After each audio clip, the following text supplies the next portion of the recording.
Praise lord. హల్లెలూయా, హల్లెలూయా. ప్రభునందు అత్యంత ప్రియమైనటువంటి దేవుని బిడ్డారా, ఇప్పుడు మన ప్రభువును లోక రక్షకుడైన యేసుక్రీస్తు అతి శుభమైన నామమును బట్టి చేరువన్న మీకు అందరికీ ఈ వాక్యం వింటున్న ప్రతి బిడ్డలైన వారు కూడా హృదయపూర్వక వందనాలు తెలియపరుస్తూ ఉన్నాను. దేవుని యొక్క మహాకృపను బట్టి మరొక పర్యాయము ప్రభు యొక్క సన్నిధిలోనికి నడిపించబడి ఇటు రీతిగా ఈ వాక్యము ద్వారా మిమ్మల్ని అందరినీ కూడా దర్శించడానికి, దేవుని మాటలు మీతో కలిసి పంచుకోవడానికి దేవుడు నాకు ఇచ్చిన గొప్ప తరుణం బట్టి నేను అంతగానో ప్రభుని స్తుతిస్తున్నాను.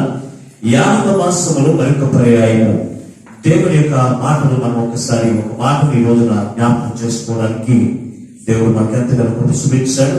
ఈ రోజు దేవుని యొక్క వాక్య ధ్యాన గ్రంథం పరిశుద్ధ గ్రంథము నుండి యెషయా గ్రంథము 7వ అధ్యాయము 14వ వచనాన్ని దేవుని యొక్క వాక్యముగా నేర్చుకుందాం. యెషయా గ్రంథము 7వ అధ్యాయము 14వ వచనాన్ని చదువుకుందాం.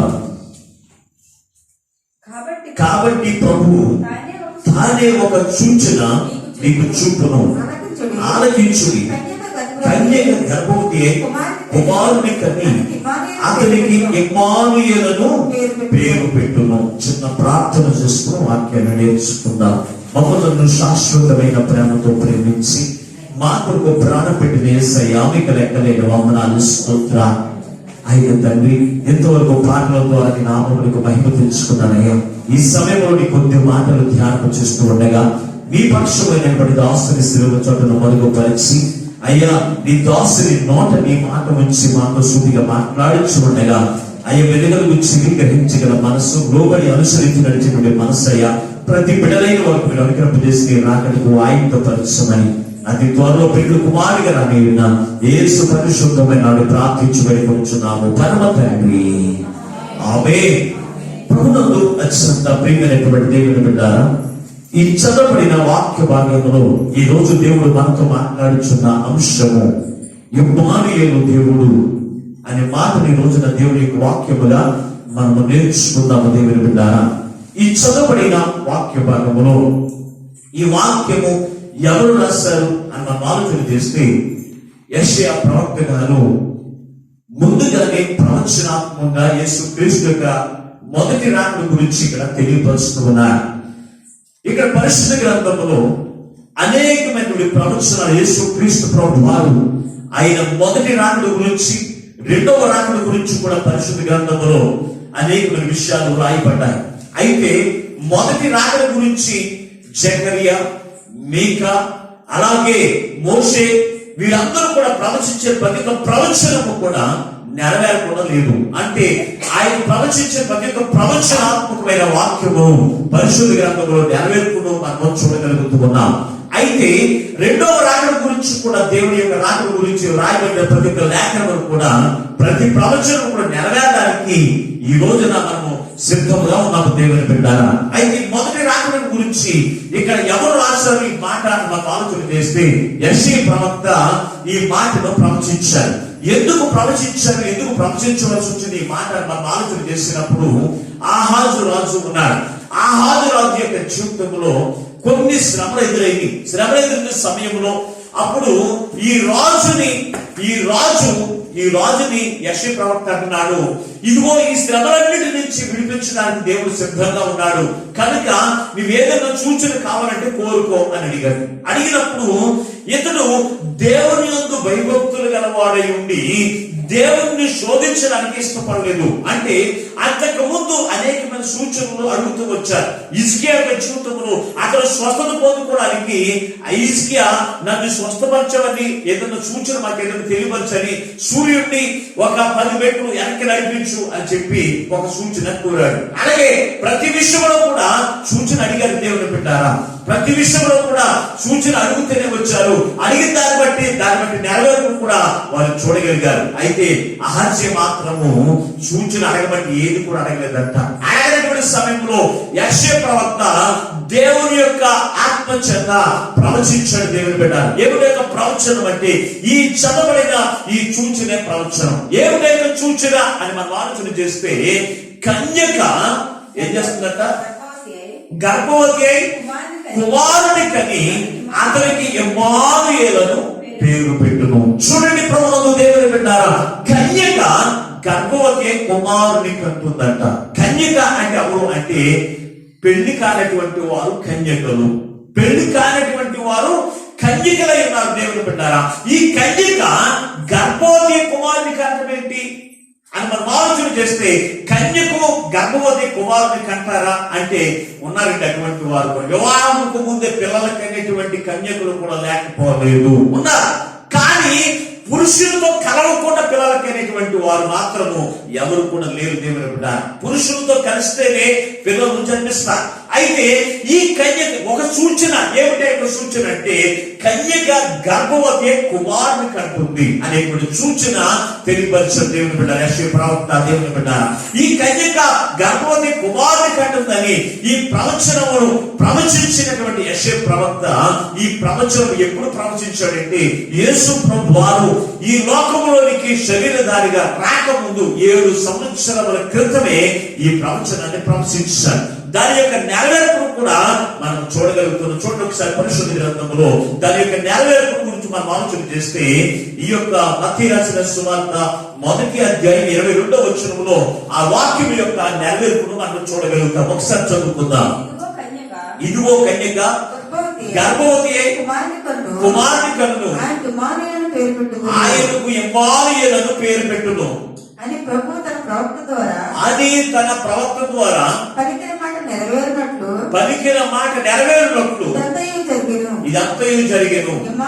ఇమ్మానుయేలు అను పేరుకు భాషాంతరమున దేవుడు మనకు తోడై ఉన్నాడు అనేటువంటి అర్థం ఇస్తుంది. చూడండి దేవుని బిడ్డారా, ఈ ప్రవచనం యొక్క నెరవేర్పును దేవుడు కలిగించడానికి ఆయన ఈ లోకంలోకి వచ్చాడు. ఒకటి, యేసు ప్రభువారు కన్యక గర్భవతి కుమారుని కంటుంది. కనినటువంటి ఆయన కుమారునికి ఏ పేరు పెడతారంటే ఇమ్మానుయేలు అని పేరు పెడతారు అనే మాట అక్కడ సెలవిచ్చారు. దేవుని బిడ్డ, ఈ కన్యక ఎవరు అంటే మరియా. ఈ మరియా కన్యక, ఆమెకు యోసేపుతో ప్రదానం చేయబడినటువంటి కన్యక.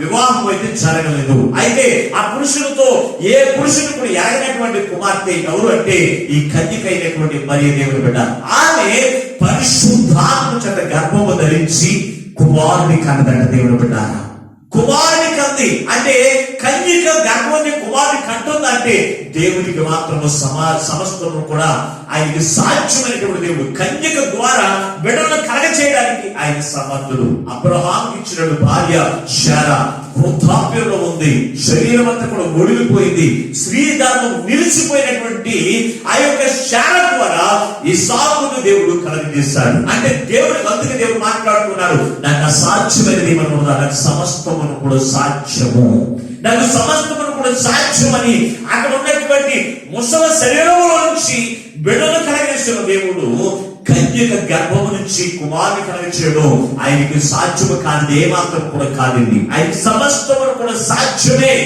సమస్తమును కూడా సాధ్యమే. కనుక ఆ కన్యక గర్భవతి కుమారుని కంటుంది. ఆయనకు ఇమ్మానుయేలు అని పేరు పెట్టుదురు. ఇమ్మానుయేలు అనే పేరుకు అర్థము ఏమిటి అంటే దేవుడు మనకు తోడై ఉన్నాడు అని అర్థమిస్తుంది. దేవుని బిడ్డ, ఈ కన్యక గర్భవతి కుమారుని కన్నటువంటి ఈ కుమారుడు యొక్క పేరు ఏమిటో తెలుసు అంటే దేవుడు మనకు తోడై ఉన్నాడు. చూడండి, ఇమ్మానుయేలు అనే మాటకు దేవుడు మనకు తోడై ఉన్నాడు. ఈ కుమారుడు ఎవరు అంటే ఇమ్మానుయేలైన దేవుడు, ఇమ్మానుయేలైనటువంటి దేవుడు. ఈ ఇమ్మానుయేలైన దేవుడు ఎవరైతే తోడై ఉంటాడో వారి యొక్క జీవితంలో ఎన్ని గొప్ప కార్యాలు జరుగుతాయో ఈ రోజున మనం దేవుని యొక్క వాక్యంలో నుంచి మనం నేర్చుకుందాం. దేవుని యొక్క తోడు ఎవరైతే యేసుక్రీస్తు ప్రభువారిని ఎవరి యొక్క హృదయంలో ఆహ్వానిస్తారో, ఎవరి యొక్క హృదయంలోనికి చేర్చుకుంటారో వారి యొక్క జీవితంలో ఇమ్మానుయేలు దేవుడు తోడు ఎప్పుడు కూడా ఉంటుంది. దేవుని బిడ్డలారా, మనుషులైన వారికి దేవుని యొక్క తోడు కావాలంటే దేవుని యొక్క తోడు తప్పనిసరిగా ప్రతి మనిషికి అవసరమే. ఎందుకంటే తెలుసు అంటే ఈ లోకంలో శత్రువైన సాతాను ఎవరిని మిరుగుదనాన్ని తిరుగులాడుచున్నాడు. దేవుని బిడ్డలారా, తిరుగులాడుచున్నాడు. ఎవరిని మిరుగుదనాన్ని తిరుగులాడుచున్నాడు కనుక ఈ శత్రువు ఎవరంటే సాతాను. ఈ సాతాను ఎవరో ప్రవేశించి కుటుంబాలకు నాశనాన్ని, కుటుంబానికి సమాధానం లేకుండా తను నాశనం చేసుకునేటువంటి లక్షణములు కలిగించి మనుషులు ఏం చేస్తుందో తెలుసంటే నాశనం చేసి రెండో మరణంలోనికి నడిపించేది ఏంటో తెలుసంటే సాతాను. కనుక ఆ సాతాను యొక్క చేతిలో నుంచి, ఆ సాతాను యొక్క శత్రువైనటువంటి సాతాను యొక్క చేతిలో నుంచి నువ్వు రక్షించబడాలి అంటే నీకు ఒక తోడు కావాలి. ఏంటి తోడు అంటే నీ భర్త తోడు కాదు, నీ భార్య తోడు కాదు, నీ బిడ్డల యొక్క తోడు కాదు, నీ బంధువుల యొక్క తోడు కాదు. ఇమ్మానుయేలు దేవుడి యొక్క తోడు నీకు కావాలి. ఇమ్మానుయేలు దేవుడి యొక్క తోడు నీకుంటే నీ జీవితంలో ఏమి కార్యములు, ఏ ఆశీర్వాదాలను పొందుకుంటావో మీకు ఒక 5 విషయాలు నేను తెలియపరిచి నేను వాక్యాన్ని నేను ముగిస్తాను. దేవుడి బిడ్డగా పరిశుద్ధ గ్రంథంలో మనం చూసినప్పుడు దేవుడి యొక్క తోడు అసలు ఎలా ఉంటుంది, దేవుని యొక్క తోడు అసలు ఎలా ఉంటుంది, ఆయన ఎలాగ మనకు తోడుగా ఉంటున్నాడు, నేను రక్షించుకున్నాను అనుకుంటున్నాను. పరిశుద్ధ గ్రంథంలో నుంచి ఒక మాట మనం చూద్దాం ఒకసారి. యెషయా గ్రంథం 8వ అధ్యాయము 8వ వచనాన్ని చదువుదాం. యెషయా గ్రంథం 8వ అధ్యాయము 8వ వచనాన్ని. పారును అది యూదా దేశంలోనికి వచ్చి పొర్లి ప్రవహించును. అవి ఎక్కువ తిక్కల లోతగును. ఇమ్మానుయేలు పక్షి తన రెక్కలు విప్పినప్పటి వలె దాని రెక్కలు వ్యాపకము నీ దేశ వైశల్యమంతటను వ్యాపించెను. చూడండి ప్రభువును దేవుని బిడ్డలారా, ఈ చదువుబడిన ఈ యొక్క వాక్య భాగంలో దేవుని యొక్క తోడు ఎలా ఉంటుందని తెలుసండి. ఇమ్మానుయేలు అనేటువంటి పక్షి రెక్కల కింద ఉన్నట్లంట. ఈ రెక్కలు ఎక్కడ ఉంటాయి? పక్షి యొక్క రెక్కలు మనం చూస్తే కొంచెం స్థలమే కనపడుతూ ఉంటాయి. ఈ లోక సంబంధమైన పక్షుల యొక్క రెక్కలు ఎక్కడ ఉంటాయంటే అక్కడికక్కడే కనపడతాయండి. అక్కడికక్కడే ఒక అడుగు లెక్క ఉండొచ్చు, లేకపోతే 2 అడుగులు ఉండొచ్చు, 3 అడుగులు లెక్క ఉండొచ్చు. కానీ ఇమ్మానుయేలు దేవుని యొక్క రెక్కల యొక్క తోడు ఎక్కడ ఎంత వ్యాపిస్తుందట, ఎంత వ్యాపిస్తుంది. ఇమ్మానుయేలు పక్షి తన రెక్కలు విప్పినప్పుడు వలె దాని రెక్కలు వ్యాపకము చేసి నీ దేశ వైశల్యమంతటను వ్యాపించెను. దేశం యొక్క వైశల్యం ఎంత ఉందో దేశం అంతా కూడా వ్యాపిస్తూ ఉన్నాయంటే ఇమ్మానుయేలు యొక్క దేవుని యొక్క రెక్కల దేవుని బిడ్డ. ఆ రెక్కల కింద ఇమ్మానుయేలు అనే దేవుని యొక్క తోడు, ఆయన తోడు తన బిడ్డలైన వర్తించి నడిపిస్తూ ఉన్నాడు దేవుని బిడ్డ. అయితే ఈ తోడు మనకుందనే సంగతి మనం జ్ఞాపకం చేసుకోకుండా మనం అనుకుంటూ ఉంటాం, ఇదిగో నా బంధువులు నాకు తోడై ఉన్నారు, నా స్నేహితులు నాకు తోడై ఉన్నారు, నా భర్త నాకు తోడై ఉన్నాడు, నా భార్య నాకు తోడై ఉన్నారు, నా బిడ్డలు నాకు తోడై ఉన్నారని ఏం చేస్తూ ఉంటారు తెలుసంటే ఎంతో సంతోషిస్తూ ఉంటారు. కానీ దేవుని యొక్క తోడు నాకు తోడై ఉండడం ద్వారా, ఆయన రెక్కల కింద నేను ఉండడం ద్వారా నేను సజీవ లెక్కలో ఉన్నాను అనేటువంటి ఆలోచన మనుషులకి రావట్లేదండి. ఈ రోజును చూస్తే ఇండియా యొక్క కరోనా లెక్క ఎంతో తెలుసంటే 96 లక్షలు ఉన్నదంట. ఇండియా యొక్క కరోనా వ్యాధి ఉన్న వ్యాధి బారిన పడిన వారు 96 లక్షల దగ్గరకు 1 కోటి మంది వెళ్ళిపోయారు దేవుడు పెట్టారు ఒక ఇండియా లెక్కలో చూస్తేనే. అయితే ఎంత మందిలో అనేక మంది లక్షల కొద్ది చనిపోయారు. కానీ ఈ రోజున మనకు సజీవ లెక్కలో ఉన్నామంటే మనకు ఉన్నటువంటి తోడు ఎవరితో తెలుసు అంటే ఇమ్మానుయేలు దేవుడి యొక్క తోడు మనకి ఉంది కనుక ఈ రోజున మనకు సజీవ లెక్కలో ఉన్న మరి సంగతి మనము జ్ఞాపకం చేసుకోవలసినటువంటి వారు నమ్మ దేవుని బిడ్డ. అంతేకాని అయ్యో నా కుటుంబం నాకు తోడై ఉంది, నా స్నేహితులు నాకు తోడై ఉన్నారు, అందుకే నేను సజీవ లెక్కలో ఉన్నాను అనుకుంటున్నావు దేవుని బిడ్డ. ఆయన రెక్కల వైశల్యం ఎంతో తెలుసా? దేశమంతా కూడా ఉందంట దేవుని బిడ్డ. ఆయన రెక్కలెత్తి ఆయన ఎటువంటి వాడు సర్వలోకములు, భూమి నా సింహాసనము, ఆకాశం నా సింహాసనము, భూమి నా పాదపీఠం అనే యేసయ్య ఆయన తోడు ఎలాగో తెలుసండి. ఆయన రెక్కల కింద భద్రపరుస్తూ ఉన్నాడు. ఎలాగో తెలుసా? కోడి తన పిల్లలైన వారిని ఎలాగైతే భద్రపరుస్తూ ఉందో, తన రెక్కల కింద ఆశ్రయించి తన ప్రాణం కూడా కోల్పోవడానికి ఇష్టపడుతుందో, దేవుడు నిన్ను నన్ను కూడా రక్షించడానికి, ఆయన తోడు మనకి అనుగ్రహించడానికి ఆయన ప్రాణాలను కూడా పెట్టాడు దేవుని బిడ్డ. అయితే మనం ఏం చేస్తూ ఉన్నామో తెలుసండి, దేవుని యొక్క తోడు మనకు ఉండడం ద్వారా మేము సజీవ లెక్కలు ఉన్నాం. దేవుని యొక్క తోడు మనకు ఉండడం ద్వారా మేము శత్రువు యొక్క చేతిలో నుంచి మేము రక్షించబడ్డామనే ఆలోచన మనకు ఉండకుండా మనకు జీవిస్తూ ఉన్నాము దేవుని బిడ్డ. అయితే పరిశుద్ధ గ్రంథంలో చూసినప్పుడు దేవుని యొక్క తోడు ఉంటే మనుషులు ఏ ఆశీర్వాదం పొందుకుంటామో ఒక 5 విషయాలు మీకు జ్ఞాపకం చేసి క్లుప్తంగానే వాక్యం ముగిస్తాం. చూడండి పరిశుద్ధ గ్రంథంలో వచ్చి మొట్టమొదటిగా దేవుని యొక్క తోడు మనకుంటే శత్రువు యొక్క చేతిలో నుంచి మనము రక్షించబడతాం. చదువుదాం ఆ పరిశుద్ధ గ్రంథం నుంచి 56వ కీర్తన 9వ వచనం చదువుకుందాం. కీర్తన గ్రంథం నుంచి దావీదు రాసినటువంటి కీర్తన, వారు రాసినటువంటి 56వ కీర్తన 9వ వచనాన్ని చదువుకుందాం. నేను మొరపెట్టు దినమున నా శత్రువులు వెనుకకు తిరుగుదురు. దేవుడు నా పక్షమున ఉన్నాడని నాకు తెలియను. దేవుని బట్టి నేను ఆయన వాక్యమును కీర్తించెదను. యెహోవాను బట్టి చాలండి దేవుని బిడ్డ. ఇక్కడ చదవబడిన వాక్య భాగంలో దేవుని యొక్క తోడు మనుషులకు ఉందని మనం ఎలా తెలుసుకోగలం అనే మాట ఇక్కడ మనం ఆలోచన చేస్తే ఈ 46వ కీర్తనలో ఎంతో స్పష్టంగా రాశాడు. 9వ వచనంలో దేవా ఎవరు మాట్లాడుతున్నాడండి? 56వ కీర్తన 9వ వచనాన్ని చదివింది. 56వ కీర్తన 9వ వచనాన్ని మరొకసారి చదువుకుందాం.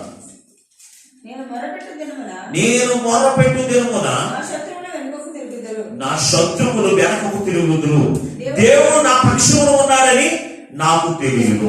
సారండి దేవుడు బిడ్డ, ఈ చదవబడిన వాక్య భాగంలో దేవుడు మనకు తోడై ఉన్నాడని మనం ఎలా తెలుసుకోగలం అని మనం ఆలోచన చేస్తే కనుక మనం మొరపెట్టినప్పుడంట మన శత్రువులు వెనకకు తిరుగుదురు. మనకి శత్రువులు చాలా మంది ఉంటారు. ఎవరు తెలుసంటే సాతాను మన శత్రువు.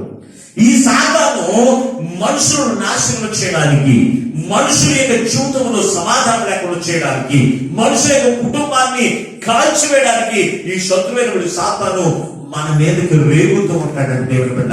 రేగుతూ ఉన్నప్పుడు దేవుడు మనకు తోడై ఉన్నాడని మనం ఎలా తెలుసుకుంటామంటే మన శత్రువుని మన మీదకి వచ్చి మనకు హాని చేయకుండా మన వెనకకి పంపించినప్పుడు దేవుడు మనకు తోడై ఉన్నాడని మనం తెలుసుకోవాల్సినటువంటి వారమే మనం దేవుని బిడ్డ. ఈ రోజున మనం చూస్తూ ఉంటే శత్రువులు అనేక మంది ఉన్నారు దేవుని బిడ్డారా. అనేక మంది శత్రువులు దావీదు యొక్క చుట్టూ ఉన్నారు. సౌలు అతనికి శత్రువుగా ఉన్నాడు, తన కుమారుడు తనకి శత్రువుగా ఉన్నాడు. అలాగనే చూస్తే అనేక మంది దావీదు మహారాజుకి శత్రువులుగా ఉన్నప్పుడు వారందరి యొక్క చేతిలో నుంచి దేవుడు అతన్ని కాపాడుతూ ముందుకు నడిపిస్తూ శత్రువుని వెనక తోసేస్తున్నాడట. దాన్ని బట్టి దావీదు తెలుసుకున్నాడు. ఏంటి తెలుసంటే దేవుడు నాకు తోడై ఉన్నాడు, నా పక్షమున ఉన్నాడు, నాకు తోడై ఉండి నన్ను నడిపిస్తూ ఉన్నాడని అతను తెలుసుకున్నాడు దేవుని బిడ్డారా. అందుకే ఈ రోజు దేవుడు మనతో మాట్లాడుతున్నాడు. దేవుని యొక్క తోడు నీకున్నప్పుడు నీ శత్రువైన సాతాను యొక్క చేతిలో నుంచి ఆయన ఏం చేస్తాడు తెలుసంటే నిన్ను విడిపించి నిన్ను సంరక్షించి ఆ శత్రువు యొక్క సాతాను ద్వారా నీకు ఏ హాని కూడా కలగకుండా చేసిన ఎవరు తెలుసంటే ఇమ్మానుయేలైన దేవుని యొక్క తోడే. అందుకే ఇదే దావీదు ఏమని రాసుకున్నాడు చూడండి. మరొకసారి చూసినప్పుడు 118వ కీర్తనలో 6వ వచనంలో కూడా ఒక మాట విలువైనటువంటి మాట రాశారు చూడండి ఒకసారి. 118వ కీర్తన 6వ వచనాన్ని యెహోవా నా పక్షమున ఉన్నాడు, నేను భయపడను, నరులు నాకేమీ చేయగలరు. చాలండి దేవుడు నాకు తోడై ఉన్నాడు కనుక నేను భయపడను. దేవుడి యొక్క తోడు కలిగిన వారు శత్రువైనటువంటి సాతాన్ని బట్టి లేకపోతే శత్రువైన ఎవరైనా సరే వారిని బట్టి మనం భయపడవలసినటువంటి పని లేదు. ఎందుకో తెలుసా? మన పక్షమున ఉన్నవాడు సర్వాధికారి అయిన దేవుడు, మన పక్షమున ఉన్నవాడు సర్వశక్తిమంతుడు, మన పక్షమున ఉన్నవాడు అద్భుతములు చేసేటువంటి దేవుడు, మన పక్షమున ఉన్నవాడు తారుమారు చేసేటువంటి దేవుడు మనకు తోడై ఉన్నాడు దేవుని బిడ్డ. అటువంటి దేవుని మనం కలిగి ఉన్నాం కనుక మనకు దేనికి కూడా భయపడవసరం లేదు. కనుక ఈ ఇమ్మానుయేలు యొక్క దేవుని యొక్క తోడు నీ జీవితంలో కావాలి అంటే కనుక ఆయన్ని మన హృదయములోనికి ఆహ్వానించాలి. మన హృదయంలోనికి మనం చేర్చుకున్నప్పుడు దేవుని యొక్క తోడు నీకు ఎప్పుడు కూడా తోడుగానే ఉంటుంది దేవుని బిడ్డారా. దేవుని యొక్క తోడు ఉంటే నీ ఎదుట నీ శత్రువులు ఎటువంటి ప్లాన్ చేసుకున్న పర్వాలేదు, నీ శత్రువులు నీకు హాని చేయడానికి ఎటువంటి కుట్ర పడినా పర్వాలేదు, నువ్వు ఎవరికి కూడా భయపడవలసినటువంటి పని లేదు. నువ్వు ఎవరికి కూడా భయపడవలసిన పని లేదు. ఎందుకో తెలుసా? ఇమ్మానుయేలైన దేవుని యొక్క తోడు నీకు తోడుగా ఉండి నిన్ను నడిపిస్తూ ఉన్నాడు. అపోస్తలుడైన పౌలుని చంపేద్దామని చాలా మంది ప్లాన్ చేశారు దేవుని బిడ్డ. ఫిలదెల్ఫియా అనేటువంటి ఆ యొక్క ప్రాంతంలో అనేక మంది అతను చంపేద్దామని చెప్పి ప్లాన్ చేశారట. ప్లాన్ చేసినప్పుడు దేవుడు ఏమని మాట్లాడు, ఎందుకు ప్లాన్ చేశారు? ఇతడు వాక్యము ద్వారా అనేకులని క్రీస్తులోనికి నడిపిస్తూ ఉన్నాడు. అనేకుల్ని క్రీస్తులోనికి నడిపించి దేవుని యొక్క తోడు వారి యొక్క జీవితంలో ఉండాలన్న నడిపిస్తున్నట్టు అపోస్తలుడైన పౌలుని ఎలాగైనా సరే చంపేద్దాం అనుకున్నాడంట. చంపేద్దాం అనుకున్నప్పుడు ఇతనికి ఎవరు తోడు కలిగి ఉన్నాడని తెలుసంటే ఇమ్మానుయేలు దేవుడిని అతడు తోడుగా పొందుకున్నాడు కనుక ఇమ్మానుయేలు దేవుడు అతనికి ఒక వాగ్దానం ఇస్తున్నాడు. చదువుదాం ఒకసారి అపోస్తలుల కార్యముల గ్రంథము, అపోస్తలుల కార్యముల గ్రంథము 18వ అధ్యాయము 9-10 వచనాలు చదువుకుందాం. అపోస్తలుల కార్యముల గ్రంథము 18వ అధ్యాయము 9-10 వచనాలు. రాత్రి వేళ దర్శనమందు ప్రభు నీవు భయపడక మాట్లాడము, మౌనంగా ఉండవద్దు, నేను నీకు తోడై ఉన్నాను, నీకు హాని చేయకు, నీ మీదకి ఎవరు కూడా రాడు. ఈ పట్టణంలో నాకు బహు జనమున్నదని పౌలుతో చెప్పగా అతడు వారి మధ్య దేవుని యొక్క వాక్యమును బోధించుచు ఒక సంవత్సరం అంతా, ఒక సంవత్సరం మీద 6 నెలలు చూడండి. దేవుని బిడ్డారా, ఇతనికి ఎవరు ఆ యొక్క ప్రాంతంలో అపోస్తలుడైన పౌలుని ఎలాగైనా సరే చంపేద్దాం, దేవుని యొక్క సువార్త ప్రకటించకుండా ఇతన్ని ఎలాగైనా సరే చంపేద్దామని చెప్పి అనేక మంది ప్లాన్ చేసుకున్నారంట. ప్లాన్ చేసుకున్నప్పుడు అపోస్తలుడైన పౌలు భయపడుతూ ఉన్నాడు. ఎలాగా నేను సువార్త ప్రకటించానంటే ఇదిగో వీరందరూ నా మీద పడి నన్ను చంపేస్తారేమో, ఏంటి నా పరిస్థితి అని చెప్పి ఈ యొక్క అపోస్తలుడైన పౌలు బెదురుతూ ఉన్నాడంట. బెదురుతున్నటువంటి సమయంలో ఇమ్మానుయేలు అనే దేవుడు అతనికి ప్రత్యక్షమై అతనికి దర్శనం ద్వారా మాట్లాడుతూ ఉన్నాడు. ఏమని, పౌలా నువ్వు ఎందుకు భయపడుతూ ఉన్నావు? ఇదిగో నేను నీకు తోడై ఉన్నాను. ఆ ప్రజలకు నువ్వు భయపడకు, లేచి నువ్వు సువార్త ప్రకటించు, నీ సువార్త ప్రకటించు. ఎవరి ద్వారా నీకు హాని కలగనివ్వను. ఎందుకో తెలుసా, నేను రోషము కలిగిన దేవుణ్ణి, నేను రోషము కలిగిన దేవుణ్ణి, నేను నీకు తోడై ఉన్నాను కనుక కోట్ల మంది సైన్యము కంటే బలవంతుడైన దేవుణ్ణి మనము కలిగి ఉన్నాము. దేవుని బిడ్డ ఆయన అంటున్నాడు, నువ్వు ఎవరికి కూడా భయపడకు, నీ శత్రువుల్ని ఇదిగో నీకు హాని చేయకుండా నేను నీకు తోడై ఉంటాను, నువ్వు ప్రకటించు వాక్యాన్ని అని చెప్పినప్పుడు అపోస్తలుడైన పౌలు దేవుని యొక్క వాక్యమును నమ్మినటువంటి వారి కనుక, ఇమ్మానుయేలు దేవుణ్ణి తోడుగా ఉంచుకున్న వారి కనుక ఎవరు ఎన్ని ప్లాన్ చేసినా కానీ దేవుని యొక్క స్వార్థ ప్రకటించడం ప్రారంభించాడు. గట్టిగా ప్రకటించడం ప్రారంభించాడు. కానీ ఎంతమంది ప్లాన్ చేసుకున్నా వారందరినీ కూడా దేవుడు ఏం చేశాడు తెలుసా, అణిచివేశాడు. ఎప్పుడు అంటే అతడు ఇమ్మానుయేలు దేవుణ్ణి తోడుగా ఉంచుకున్నందున శత్రువుల ద్వారా అతనికి ఏ హాని కూడా కలగలేదు. దేవుని బిడ్డ, మొట్టమొదటిగా ఇమ్మానుయేలు దేవుడు మనకి ఎందుకు అవసరం అంటే శత్రువు యొక్క చేతిలో నుంచి కాపాడడానికి దేవుడి యొక్క తోడు మనకి కావాలి. ఈ లోకంలో ఉన్నటువంటి శరీరంతో వచ్చేటువంటి వాడినైతే నువ్వు జయించడానికి నీ శక్తి సరిపోతుందో లేదో చూసుకోవచ్చు. కానీ ఆత్మ సంబంధమైన శత్రువు సాతాను, అతను ఎవరిలోనికి ప్రవేశించి ఏ రీతిగా ఏ రోజున నీ మీదకి దాడి చేస్తాడో మనకి తెలియదండి. మనం అనుకుంటూ ఉంటాం ఇదిగో నేను ఎప్పుడు కూడా నన్ను నేను కాపాడుకోగలనని. మనం అనుకుంటూ ఉంటాం శత్రువుడు సాతాను లారీలో దూరి లారీ ద్వారా మనం నాశనం చేయడానికి రావచ్చు, లేకపోతే నీ పక్కింటి వారికి దూరి వాడి ద్వారా మన మీదకి నాశనానికి రావచ్చు, లేకపోతే నీ బంధువుల్లో దూరి వాడి ద్వారా మన నాశనం చేయడానికి మన మీదకి రావచ్చు. ఎవరి ద్వారా వస్తాడో మనకి తెలియదు కనుక ఆ శత్రువు యొక్క చేతిలో నుంచి నీవు కాపాడబడాలి అంటే ఇమ్మానుయేలు దేవుని యొక్క తోడు మనకి ఎంతో అవసరమైనది. దేవుని బిడ్డ కనుక ఈ రోజున శత్రువు యొక్క చేతిలో నుంచి నీవు కాపాడవాలని నువ్వు కోరుకుంటే ఇమ్మానుయేలు దేవుణ్ణి మీ హృదయంలోకి ఆహ్వానించండి. ఆయన మీ హృదయంలోకి వచ్చి శత్రువు యొక్క చేతిలో నుంచి కాపాడతాడు.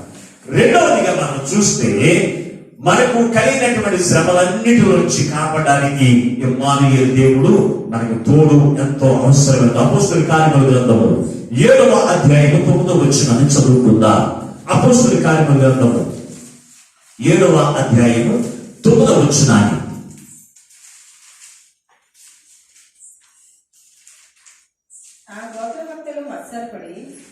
ఆ గోత్రకర్తలు మత్సరపడి మత్సరపడి యోసేపును యోసేపుకు ఐగుప్తులోనికి పోవుటకు అమ్మివేసిరి గాని అమ్మివేశారు కానీ దేవుడు అతనికి దేవుడు అతనికి తోడై తోడయుండి శ్రమలన్నిటిలో నుండి తప్పించి అతని శ్రమలన్నిటిలో నుంచి తప్పించి దయను జ్ఞానమును ఏంటంట దయను దయను జ్ఞానమును ఐగుప్తు రాజైన ఫరో ఎదుట చాలండి.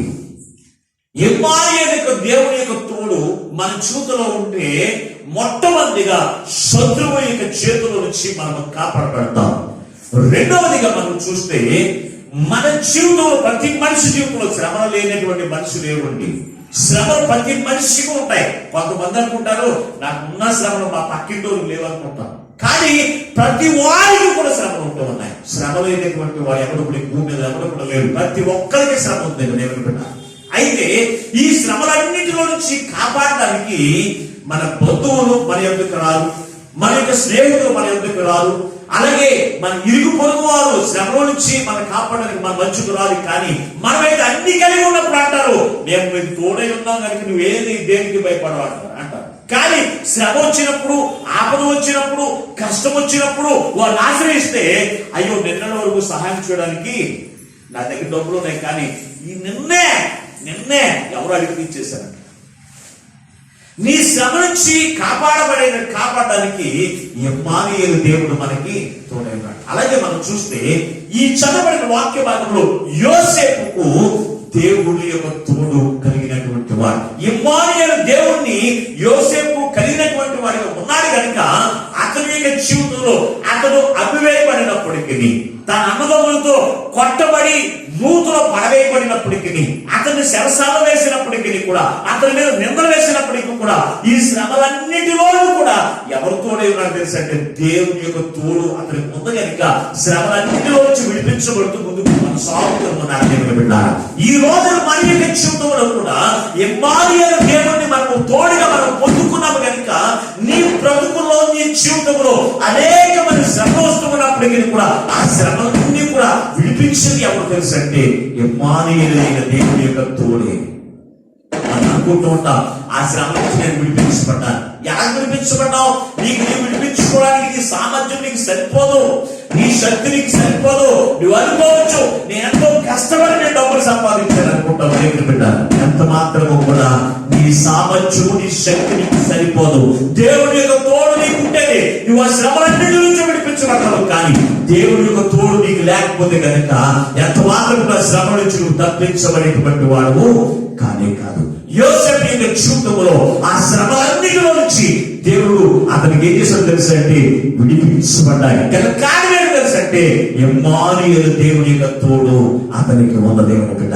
ఈ రోజున మన యొక్క జీవితంలో కూడా దేవుని యొక్క తోడును మనము కలిగి ఉన్నాము కనుక మనకు కలిగినటువంటి శ్రమలన్నిటిలోంచి విడిపించబడుతూ మన జీవితాలు ముందుకు కొనసాగబడుతున్నాయి దేవుని బిడ్డ.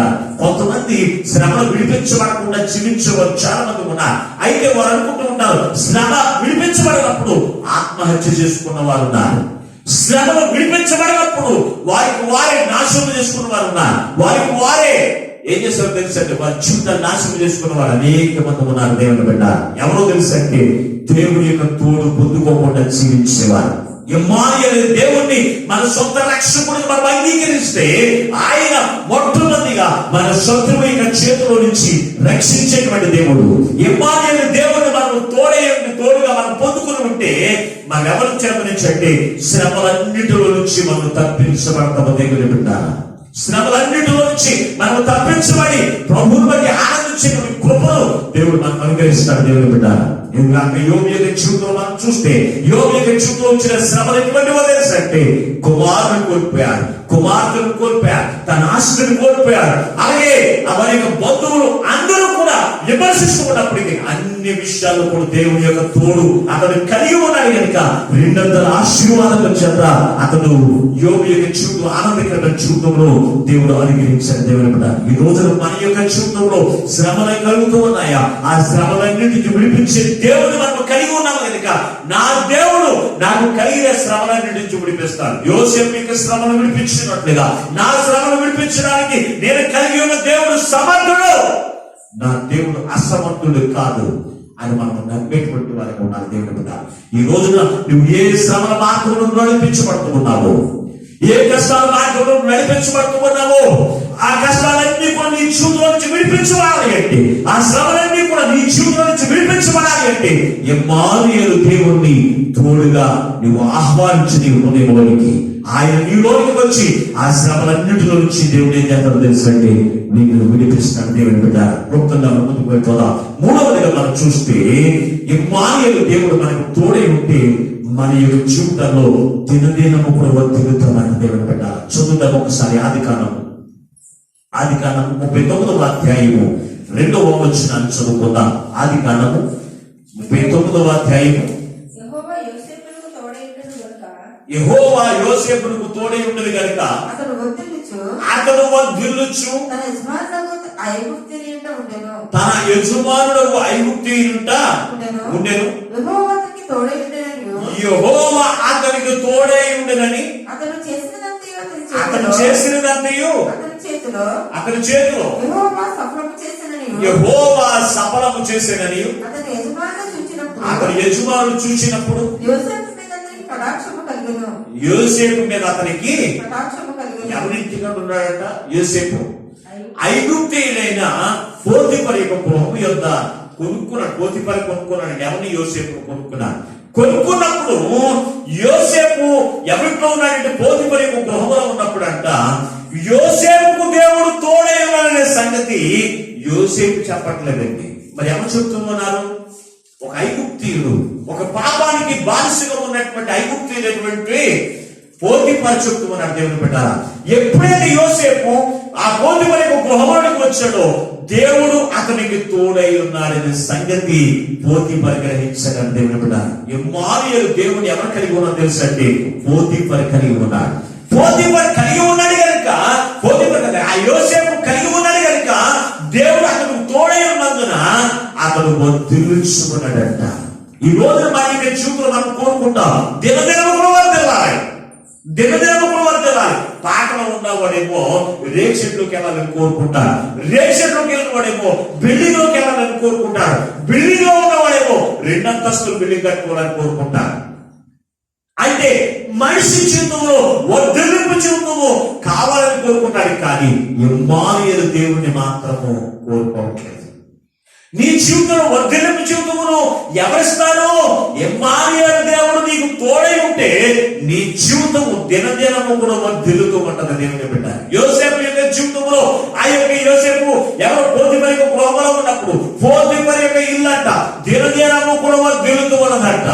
దినదినము కూడా వర్ధిల్లుతూ ఉన్నప్పుడు అతను చూసినటువంటి పోతీఫరు అంటున్నాడు దేవుడు ఇతనికి తోడై ఉన్నాడు కనుక దినదినము కూడా వర్ధిల్లుచు ఉన్నాడు. కొందరు జీవితాలు చూస్తే పాకలో ఉన్న వాళ్ళు పాకలోనే ఉంటారండి. ఎన్ని సంవత్సరాలైన పాకలో పాకలో ఉంటాడు వాళ్ళ జీవితం. కొందరు జీవితంలో జీవితం వర్ధిల్లకూడదు, ఎప్పుడు కూడా వర్ధిల్లకూడదు. ఎందుకు తెలుసంటే ఇమ్మానుయేలు దేవుణ్ణి హృదయంలోనికి చేర్చుకోవాలి, శరీరం మీద కాదు. కొందరు దేవుడిని ఎక్కడ తెలుసు అంటే హృదయంలోనికి రానివ్వరండి. ఎక్కడ పెడతారండి? నెత్తి మీద ధరించుకున్నట్లుగా నేను క్రీస్తుని ధరించుకున్నాను చక్కని పేరుకుంటారండి, చక్కని పేరు పెట్టుకుని తిరుగుతూ ఉంటారు. కానీ ఇమ్మానుయేలు దేవుడు పైన పెట్టుకుంటే ఉపయోగం లేదు. ఇమ్మానుయేలు దేవుడు ఎక్కడ పెట్టుకోవాలి తెలుసంటే హృదయంలోనికి పెట్టుకోవాలి. హృదయంలోకి పెట్టుకున్నప్పుడు నీవు స్థలాలు మారచ్చు, లేకపోతే నువ్వు ఉద్యోగాలు మారచ్చు, లేకపోతే నువ్వు దేశాలు మారచ్చు. ఎక్కడికి మారినా ఇమ్మానుయేలు దేవుడు నీకు తోడై ఉంటే కనుక నేనేం చేస్తాను తెలుసా? శత్రువు యొక్క చేతిలో నుంచి నేను రక్షిస్తాడు. రెండవదిగా చూస్తే శ్రమలన్నిటిలో నుంచి దేవుడు నిన్ను విడిపిస్తాడు. మూడవదిగా చూస్తే ఇమ్మానుయేలు దేవుడు నీకు తోడై ఉంటే కనుక నీవేం చేస్తావో తెలుసా? అంతకంతకు వర్ధిల్లుచు అంటావంట. నీ వర్ధిల్లింపు నీకు తెలియకపోవచ్చు, కానీ నీ పక్కవాడు చెప్తూ ఉంటాడు. ఏంటో తెలుసా? దేవుడు వారికి తోడై ఉన్నాడు కనుక దినదినము వర్ధిల్లుతూ ఉన్నారు, దినదినము వర్ధిల్లుతూ ఉన్నారని ఆనాడు పోతీఫరు చెప్పినట్లుగా నీ సంఘ సహోదరులు చెప్పాలి, లేకపోతే నీ పక్కింటి వారు చెప్పాలి. నీకు నీవే డబ్బు కొట్టుకోవడం కాదు. కొంతమంది అంటారు నేను దేవుళ్ళకి వెళ్ళాక అయ్యో దినదినం కూడా వర్ధిల్లుతాను. నీవు కొట్టుకోవడం కాదు. నీవు దేవుళ్ళకి వెళ్ళిన తర్వాత దేవుడు నీకు తోడై ఉండి నిన్ను దినదినము ఎలా వర్ధిల్లింపు చేస్తున్నాడు ఉన్నాడో అది ఎవరికి తెలియాలో తెలుసు అంటే నీ తోటి వారికి తెలియాలి. నీ తోటి వారికి తెలియాలి. నువ్వు నివసిస్తున్న ప్రదేశంలోను నీ పక్కింటి వారికి, నీ ఇరుగు పొరుగు వారికి తెలియాలి. అంతేకాని ఎంత కాలం కూడా ఒకేలాగా నువ్వు ఉన్నావా నీ జీవితంలో వర్ధిల్లింపు జీవితం కావాలని రోజు కోరుకుంటే కనుక ఇమ్మానుయేలు దేవుణ్ణి నీ హృదయంలోనికి ఆహ్వానించండి. దావీదు యొక్క జీవితంలో మనం చూస్తే దావీదు గొర్రెలు కాచుకునేటువంటి వాడు. గొర్రెలు కాచుకుంటున్నటువంటి దేవుడు ఆ యొక్క దావీదుకి దేవుడు తోడైనాడట. దేవుడు అతని ఎలాగో తెలియజేశాడో ఒక్కసారి నా పరిశుద్ధ గ్రంథం నుంచి చూద్దాం. సమూయేలు రెండవ గ్రంథము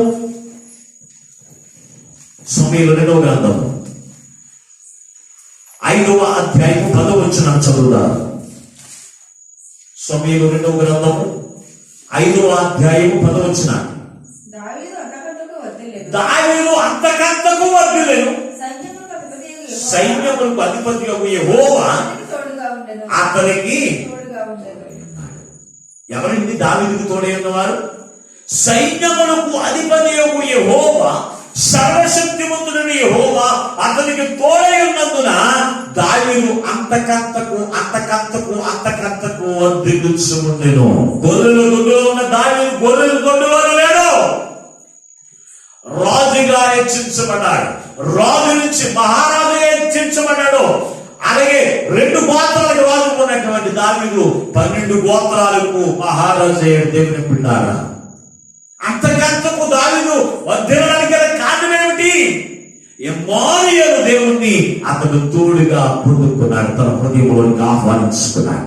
ఈ రోజు నీ జీవితంలో అంతకంతకు వర్ధిల్లాలని కోరుకుంటే కనుక ఇమ్మానుయేలు దేవుణ్ణి నీ హృదయంలోనికి ఆహ్వానించండి. వర్ధిల్లాలనే ఆలోచన ప్రతి ఒక్కరికి ఉంటుంది. దినదినం కూడా వర్ధిల్లాలి. ఉద్యోగము దినదినం వర్ధిల్లాలి. 5,000 రూపాయలు ఉంది, మరుసటి సంవత్సరం అయినప్పటికీ మళ్ళా 7,000 అవ్వాలని, లేకపోతే 10,000 అవ్వాలని, అంతకంతకు వర్ధిల్లాలని కోరుకుంటారు. కానీ దిగుపోవాలని ఇప్పుడు కూడా కోరుకోరండి. అలాగే నీ జీవితంలో అటువంటి వర్ధిల్లింపు జీవితం నీ జీవితంలో చూడాలని నువ్వు కోరుకుంటే కనుక ఇమ్మానుయేలు దేవుణ్ణి నీ హృదయంలోనికి ఆహ్వానించండి. దేవుని బిడ్డ, ఈ క్రిస్మస్ ఆనంద మాసంలో దేవుడు మీకు తోడై ఉండాలని ఇష్టపడుతున్నాడు. అందుకే మిమ్మల్ని వర్ధిల్లింపచేయాలని ఆయన ఇష్టపడుతూ ఉన్నాడు. శత్రువైన చేతుల నుంచి మిమ్మల్ని విడిపించాలని ఆయన ఇష్టపడుతూ ఉన్నాడు.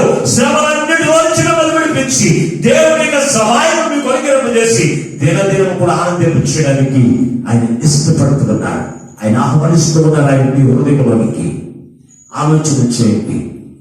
మరొక మాటను మనం చూస్తే ఇమ్మానుయేలు దేవుడు మనకు తోడై ఉంటే మనం చేస్తున్నది యావత్తు కూడా సఫలత పొందుకుంటామంట. చదువున మాటలోనే మనకు కనపడుతుంది. మరొకసారి చదువుకుందాం.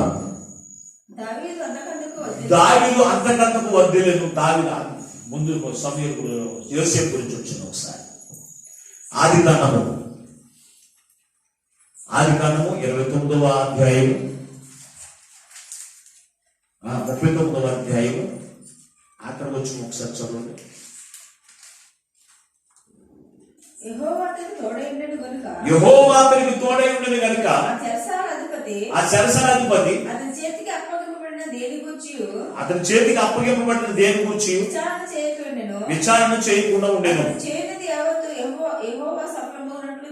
అతడు చేయనిదంతయు యెహోవా సఫలమగునట్లుగా చేశాను. చూడండి, ఇమ్మానుయేలు దేవుణ్ణి తోడిగా మనం పొందుకుంటే మనం చేస్తున్న ప్రతిదీ కూడా సఫలత దేవుడు చేస్తాడు. ఆనాడు యోసేపు యొక్క జీవితంలో అతను ఏ పని పూనుకున్నా అతని మాటలు ఏది కూడా తప్పిపోలేదు. అతను చేస్తున్న ప్రతి ఒక్క పనిలో గొప్ప విజయాన్ని పొందుకున్న సఫలత, అతను ఏది అనుకుంటే అది నెరవేర్పుడు యోసేపు చూశాడు. కానీ కారణం ఏంటంటే ఇమ్మానుయేలు దేవుణ్ణి అతను తోడుగా పొందుకున్నాడు. దేవుని విన్నారా, ఈ రోజున నీ జీవితంలో నువ్వు అనేకమైన పనులు పొందుకుంటూ ఉన్నావు. సఫలత పొందుకుంటున్నావా? నెరవేర్పును చూడగలుగుతూ ఉన్నావా? నువ్వు ఆ చేసిన ప్రతి ఒక్క పనిని నెరవేర్చుకుని ఆనందించగలుగుతూ ఉన్నావా? ఆనందించకపోతే నీ బ్రతుకులో నీ యొక్క చేసిన ప్రతి ఒక్క పని సఫలతను కోరుకుంటే కనుక ఈ రాత్రి గల సమయం ముందు నీవు చేస్తున్న ప్రతి ఒక్క పనిని సఫలపరచడానికి ఆయనకి ఇష్టపడుతూ ఆయన తోడు నీకు ఇవ్వడానికి ఆయన ఈ లోకంలోకి వచ్చి వేసిన దేవుని బిడ్డారా, ఆయన ఈ లోకంలో మన మధ్య నివసిస్తూ ఉన్నాడు. మన మధ్య నివసిస్తూ ఉన్నాడు కనుక ఇమ్మానుయేలు దేవుణ్ణి మీరు కోరకనే విడిచిపెట్టొద్దు. ఎందుకో తెలుసా? నీ పని నెరవేర్పు నువ్వు చూడాలి అంటే, నువ్వు చేస్తున్న ప్రతి ఒక్క ప్రయత్నము నెరవేర్పు నువ్వు చూడాలి అంటే ఇమ్మానుయేలు దేవుణ్ణి తోడుగా నీ బ్రతుకులను పొందుకోవాలి దేవుని బిడ్డ. అప్పుడే నీ జీవితంలో సఫలతను చూడగలుగుతావు దేవుని బిడ్డ.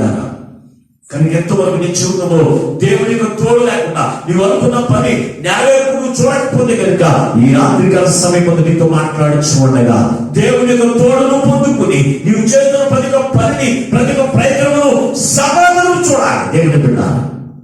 సఫలతను చూడాలి దేవుని బిడ్డ. ఆలోచన చేయండి.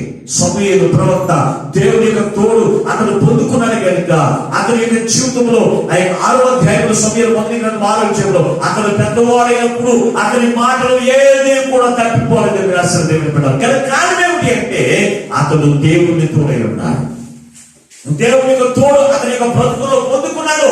అతని హృదయంలో అతని బాల్యం నుంచి కూడా దేవుని యొక్క సన్నిధిలో పెరుగుతూ దేవుణ్ణి అతను కలిగి ఉన్నాడు కనుక ఏది కూడా అతని యొక్క జీవితంలో నెరవేర్పును చూడకుండా లేడు దేవుని బిడ్డ. ఈ రోజు నీ జీవితంలో ప్రతిదీ కూడా నెరవేర్పును చూడాలని కోరుకుంటే కనుక, ప్రతిదీ కూడా సఫలతను చూడాలని కోరుకుంటే కనుక ఇమ్మానుయేలు దేవుణ్ణి తోడుగా నీవు పొందుకోవాలి దేవుని బిడ్డ. అలాగే నేను చూస్తే చివరిగా ఒక మాట చెప్పి మీకు ఊహించేస్తాను. ప్రమాదం నుంచి రక్షించబడడానికి దేవుని యొక్క తోడు మనకు అవసరం. ప్రమాదం నుంచి రక్షించబడడానికి దేవుని యొక్క తోడు మనకు అవసరం. అపోస్తలుల కార్యముల గ్రంథము 27వ అధ్యాయం 20వ వచనాన్ని చదువుకుందాం. అపోస్తలుల కార్యముల గ్రంథము 27వ అధ్యాయము 20వ వచనం.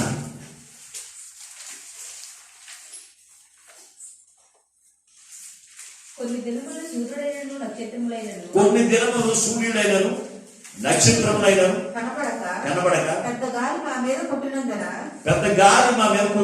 ప్రాణములతో తప్పించుకుందామన్న ఆశ బుద్ధిగా పోయింది. ఏంటంట? ప్రాణములతో తప్పించుకుందామన్న ఆశ ప్రాణములతో తప్పించుకునే ఆశ బుద్ధిగా పోయింది. వారు బహుకాలం భోజనం లేకుండా ఉన్నందున పౌలు వారి మధ్య నిలిచి అయ్యలారా మీరు నా మాట విని పేతురుకి బయలుదేరికి ఉండవలసినది. చదువు. అప్పుడు ఈ హాని నష్టము కలగకపోవును. ఇప్పుడైనా ధైర్యం తెచ్చుకోండి మిమ్మల్ని వేడుకుంటున్నాను. చదువు. వాడకే కానీ మీలో ఎవరి ప్రాణములకు హాని కలగదు. నేను ఎవరి వాడను, ఎవరిని సేవించుచున్నాను. ఆ దేవుని దూత గడిచిన రాత్రి నా యొద్దకు నిలిచి పౌలా భయపడకుము, నీవు కైసరు ఎదుట నిలవవలసి ఉన్నది. ఇదిగో నీతో కూడా వాళ్ళలో పోవచ్చున్న వారందరూ దేవుడు నీకు అనుగ్రహించి ఉన్నాడు. చాలండి. అపోస్తలుడైన పౌలు ఎవరిని కలిగి ఉన్నాడంటే ఇమ్మానుయేలు దేవుని యొక్క తోడు పొందుకున్నవాడు ఎవరు తెలుసు అంటే అపోస్తలుడైన పౌలు. ఈ అపోస్తలుడైన పౌలు అతను దేవుని యొక్క సువార్త ప్రకటిస్తూ ఉన్నప్పుడు అతనితో కలిసి 260 మంది 276 కలిసి ఒక వారం ఎక్కించి వీరందరినీ కూడా ఒక దీవులోకి తీసుకుని వెళ్తున్న రోమ సామ్రాజ్యం యొక్క చక్రవర్తి తీసుకుని వెళ్తూ ఆ యొక్క వారం తీసుకువెళ్ళి ఆ దీవులో వారిని వదిలివేసినప్పుడు అక్కడ ఆ విషపురుగుల ద్వారా చనిపోతారని చెప్పి ఆలోచన చేసి వీరందరినీ కూడా ఎక్కించి ప్రయాణం చేస్తూ ఉన్నారంట. వాడ మధ్యలోకి వెళ్ళినప్పుడు సూర్యుడు కనిపించడం మానేశాడు. వెలుగు కనిపించడం మానేసింది. చీకటి కనిపిస్తుంది. విస్తారమైన తుఫాను అక్కడ కలిగి విస్తారమైన కెరటముల ద్వారా వాడను కొడుతూ ఉన్నప్పుడు వాడ బద్దలైపోవడానికి సిద్ధంగా ఉన్నప్పుడు ఆ వాడలో ఉన్నటువంటి 276 మంది కూడా ఏమనుకుంటే ఇంకా బతుకుతామనే ఆశ కూడా లేదంట. ఇంకా బతుకుతామనే ఆశ కొంచెమైన కూడా లేదంట.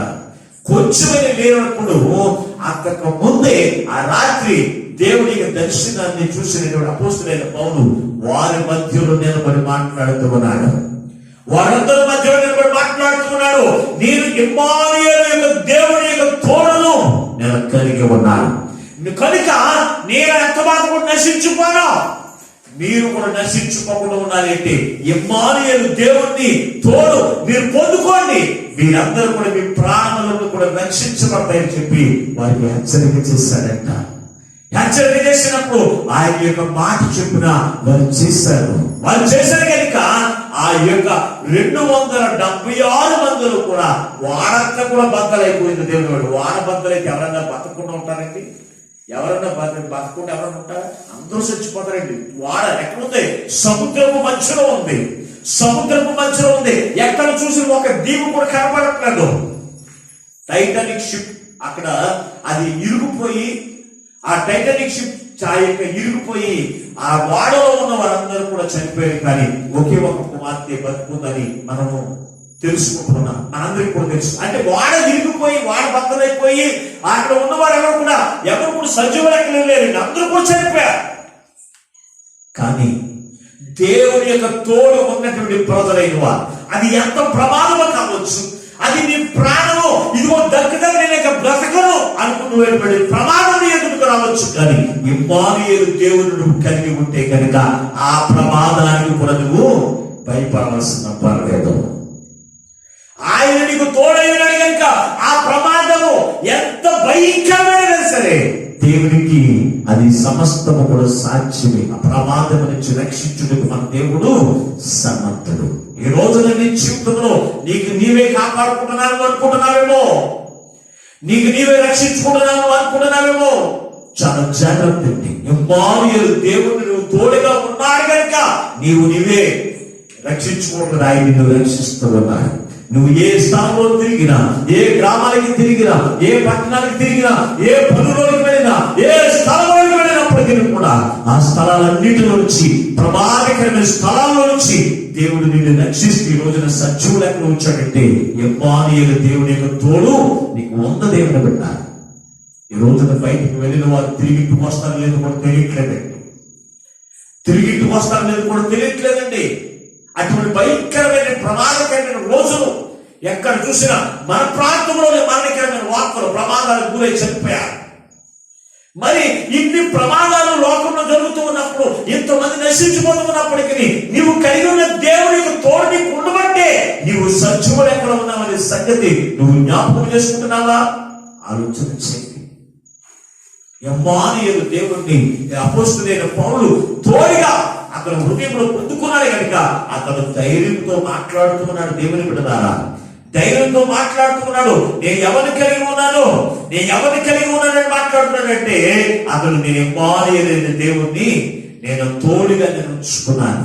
అందుకే ఈ ప్రమాదం నుంచి ఒక్క ప్రాణం కూడా మీరందరూ కూడా దేవుని ఆహ్వానిస్తే కనుక ఆయన మీ హృదయంలోనికి వచ్చి వాడ బద్దలైపోయినప్పటికీ, సముద్రం ఎంత బలమైనప్పటికీ కూడా ఆ వాట సముద్రమైన ప్రమాదం నుంచి రక్షించు కదా దేవుడు సమర్థుడు అని దేవుని విశ్వాసంతో చెప్పగలిగాడు. కానీ కారణం ఏంటి తెలుసంటే అతను కలిగిన వాడు ఎవరు తెలుసంటే ఇమ్మానుయేలు దేవుడు.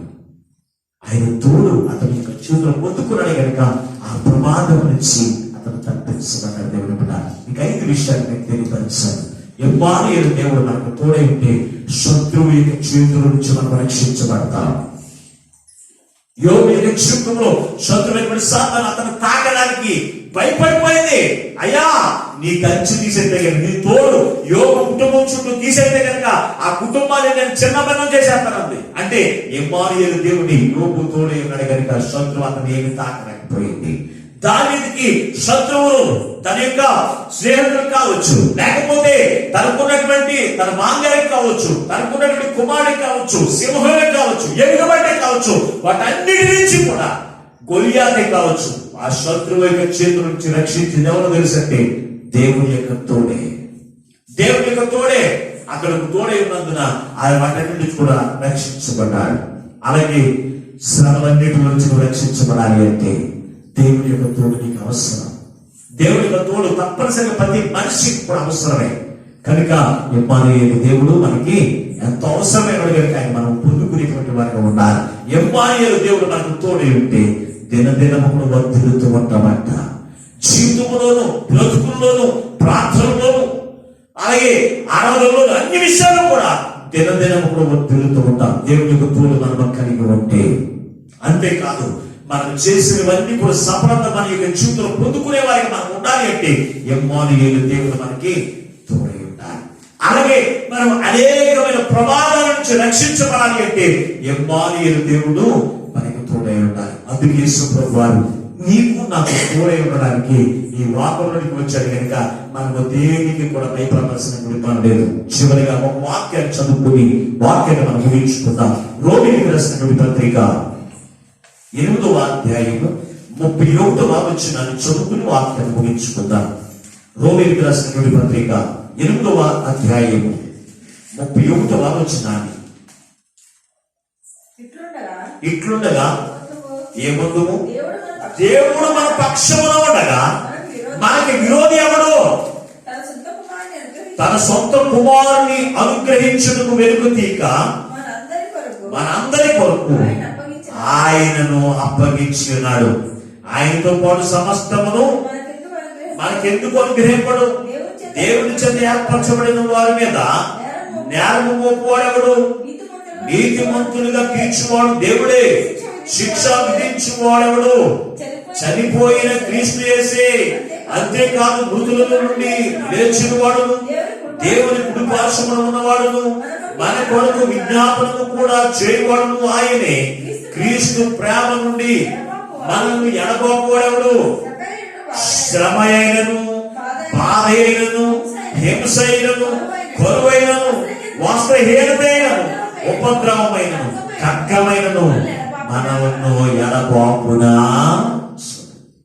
ఇమ్మానుయేలు దేవుని యొక్క తోడు మనకుంటే శ్రమ అయినను, కష్టమైనను, కరువైనను, చూడండి, బాధ అయినను, ఉపద్రవమైనను ఏది కూడా మన ఇమ్మానుయేలు దేవుడి నుంచి ఎడబాపచ్చు. అందుకే దేవుడు మనకి ఏం చేశాడు తెలుసా?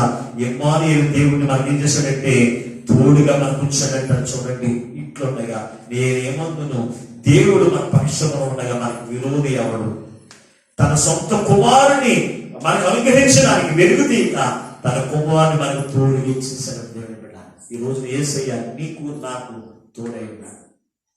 నీకు నాకు తోడై ఉన్నాడు కనుక మనల్ని కరువు నుంచి దేవుడు రక్షించడానికి, శ్రమ నుంచి రక్షించడానికి, శత్రువు చేతుల నుంచి రక్షించడానికి, కష్టాల నుంచి రక్షించడానికి, వ్యాధుల నుంచి రక్షించడానికి, బాధల నుంచి రక్షించడానికి ఇమ్మానుయేలు దేవుడిగా మన మధ్యకి వచ్చేసాడండి. వచ్చిన యేసయ్య ఆయన మనకు అనుగ్రహించబడ్డాడు. కానీ ఆయన మనం పొందుకునేటువంటి వారిగా ఉండాలి. అందుకే యెషయా 9వ అధ్యాయం ఆలోచన అంటాడు, మనకు శిశువు పుట్టెను, మనకు కుమారుడు అనుగ్రహించబడు. ఈ కుమారుడు ఎవరు కాదు, అనుగ్రహించబడ్డాడు. కుమారుడు పుట్టాడు అని రాయలేదు అక్కడ. శిశువు పుట్టాడు కానీ కుమారుడు అనుగ్రహించబడ్డాడు. అనుగ్రహించబడిన వారు మనము పొందుకునేటువంటి వారు ఉన్నారు. ఆయన అనుగ్రహించబడ్డాడు. ఆయన మనం పొందుకున్నప్పుడు ఆయన మనకు తోడై ఉంటాడు. మనకు తోడై ఉండి మన శ్రమల నుంచి, కష్టాల నుంచి, శత్రువు చేతుల నుంచి విడిపించి దినదినము అభివృద్ధి పరిచి మనం చేస్తున్న ప్రతి ఒక్క పనిని కూడా సఫలత అనుగ్రహిస్తారు. ఈ రోజున నువ్వు క్రీస్తుని కలిగి ఉన్నావు. నీ జీవితంలో దేవుని యొక్క తోడును పొందుకోకుండా నువ్వు జీవిస్తున్నావేమో, ఆయన హృదయంలోకి ఆహ్వానించకుండా నువ్వు జీవిస్తున్నావేమో. ఆయన నీ హృదయంలోకి ఆహ్వానించు. పైపైన నామకార్థముగా క్రైస్తవుడిగా బైబిల్ మందిరానికి వెళ్ళడం కాదు, పై భక్తి వేషం ధరించుకుని లోపల తిరగడం కాదు. యేసయ్యను సొంత రక్షకునిగా నీ హృదయంలోకి ఆహ్వానించు చూడు. ఆయన నీ శత్రువు ఎటువంటి బలవంతులైనా సరే ఆ శత్రువుకి చేతుల నుంచి నిన్ను విడిపిస్తాడు. శ్రమలో అగ్ని వంటి శ్రమ అయినప్పటికీ శ్రమ నుంచి విడిపిస్తాడు. నువ్వు చేస్తున్న యావత్తు కూడా సఫలం అనుగ్రహిస్తాడు. ప్రమాదాల నుంచి రక్షిస్తాడు. అన్ని విషయాల నుంచి, శ్రమ, కరువు, ఇబ్బంది, కష్టము అన్నిటి నుంచి విడిపించి మనల్ని ప్రభు యొక్క తోడు చేత ఆనందించడానికి ఆయన ఇష్టపడతాడు. కుమారుని పంపించలేసరికి ఆయన వెలుగు తీయలేదు కదా కుమారుని పంపించడానికి. ఎవరి గురించి అంటే నీ కొరకు, నా కొరకు.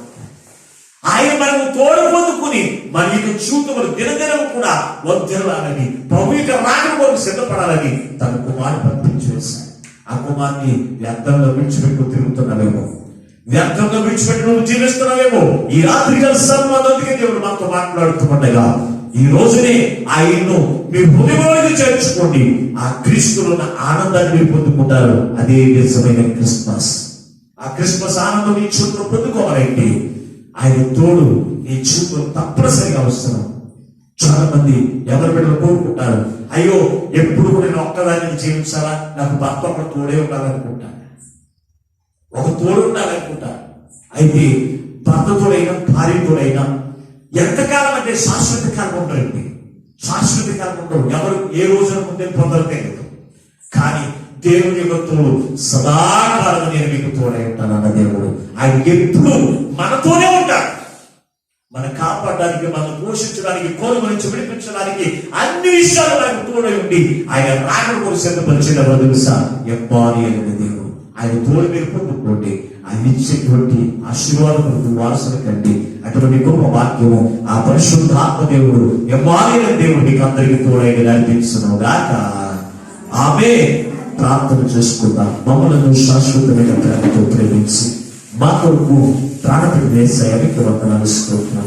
అయ్యా ఎమ్మానుయేలు దేవుని గురించి మాతో ఇంతవరకు మాతో మాట్లాడి అవును తండ్రి, నేను వ్యర్థంగా విడిచిపెట్టుకుంటూ ఉన్నానేమో. అవును తండ్రి, శత్రువుగా చేతులు నలిగిపోతూ ఉన్నారేమో. అలాగే ప్రభు వారి యొక్క బ్రతుకుల్లో శ్రమంతో కృంగిపోతూ ఉన్నారేమో. వారి యొక్క బ్రతుకుల్లో వారు చేస్తూ నేను కూడా సఫలత పొందకుండా జీవిస్తూ ఉన్నారేమో.